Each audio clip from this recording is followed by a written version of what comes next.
नमस्कार दोस्तों, लीगल दुनिया में आप सभी का स्वागत है। दोस्तों, आप सभी को पता होगा कि नीट का पेपर इस बार फिर से लीक हो गया है और उसको कल एनटीए ने क्या कर दिया है, कैंसिल कर दिया है। तो पेपर लीक जो हो रहा है ना, अब ये कोई आश्चर्यचकित वाली बात नहीं है कि कोई बहुत बड़ा इंसिडेंट हुआ है। ये अब एक नॉर्मल पैटर्न सा बन चुका है।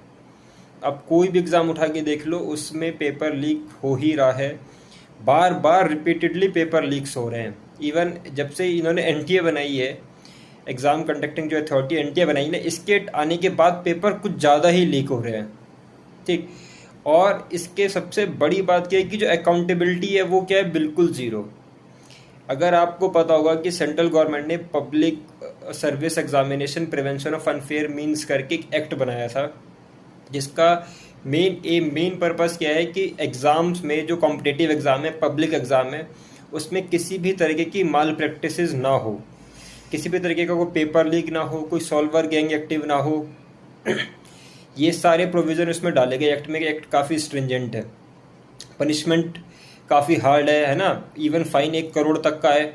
ये सारी चीज़ें ठीक है, बट सबसे बड़ी चीज़ क्या है, अकाउंटेबिलिटी इस एक्ट में है क्या? कहीं भी अकाउंटेबिलिटी इस एक्ट में है ही नहीं। अकाउंटेबिलिटी ज़ीरो है। अकाउंटेबिलिटी का कोई शब्द नहीं है। इवन कल देखा जा रहा था कि धर्मेंद्र प्रधान जो एजुकेशन मिनिस्टर हैं, इनसे सवाल पूछा जा रहा था तो मुंह छुपा के भाग गए एक तरीके से।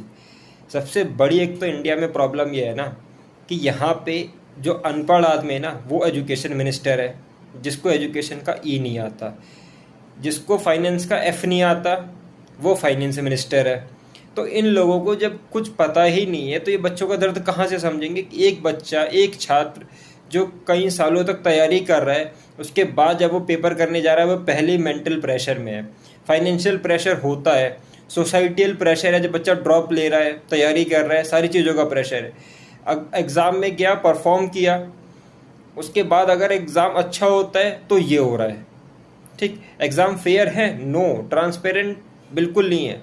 क्यों? क्योंकि सारे अनपढ़ लोग बैठे हैं सिस्टम में। इनको सिर्फ एक मकसद है, पैसा कमाना। जितने भी आप देखोगे ना, जितने भी मिनिस्टर्स हैं या जो भी हाई प्रोफाइल ब्यूरोक्रेट्स हैं, उनके बच्चे क्या कोई भी एग्ज़ाम दे रहे हैं इस टाइप का कॉम्पिटिटिव एग्ज़ाम? पता है ना, नहीं देंगे ही नहीं, क्योंकि वो तो पहले विदेशों में पढ़ रहे हैं सबके।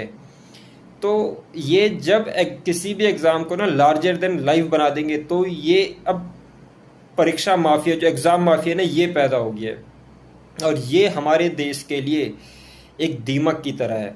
और जो ये कह रहे हैं ना, विकसित भारत, विकसित भारत, ये विकसित भारत क्या बनाओगे भाई? तुम पहले भारत को पेपर लीक प्रूफ बना लो, वही बहुत है। विकसित भारत बाद में बनाते रहना। ठीक है। तो बड़ा ही दुखद दिन है कल के लिए। कल का जो था